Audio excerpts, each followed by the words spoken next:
একটি লেডিবাগ কীভাবে আর্ট করলাম, কীভাবে রং করলাম, আজ এক ভিডিওতে সব তোমাদের জন্য।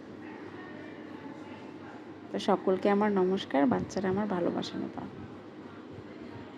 আমি একটি গোবরে পোকা, যাকে লেডিবাগ ইংলিশে বলা হয়, সেটা ড্রয়িং সুন্দর হালকা হাতে ড্রয়িং করে তোমাদের জন্য কালার করেছি। তো দেখে নাও, যদি ভালো লাগে করবে, আর যদি আরেকটু বেশি ভালো লাগে একটি কমেন্ট আর একটি লাইক দিয়ে দিও। আর যদি আরও বেশি ভালো লাগে তাহলে একটা সাবস্ক্রাইব করে দিও।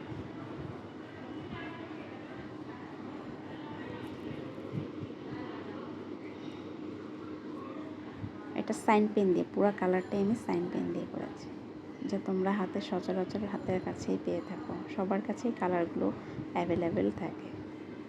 সবাই নোটবুকে, নোট খাতায় ম্যাক্সিমাম সাইন পেন দিয়ে কাজ করে।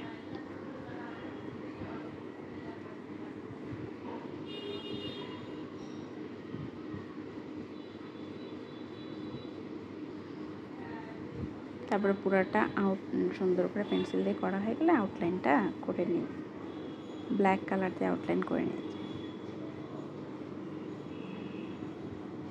আমি যেহেতু বিগিনারদের জন্য করেছি সেহেতু আউটলাইন করেছি।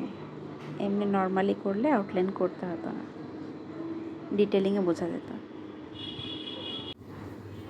আস্তে আস্তে যখন আউটলাইনগুলো করা হয়ে যাবে, এরপরে আমাকে করতে হবে কালার। হ্যাঁ, কালারটা আমি ডিটেলে করেছি।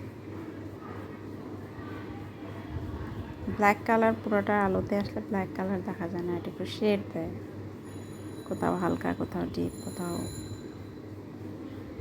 ডার্ক।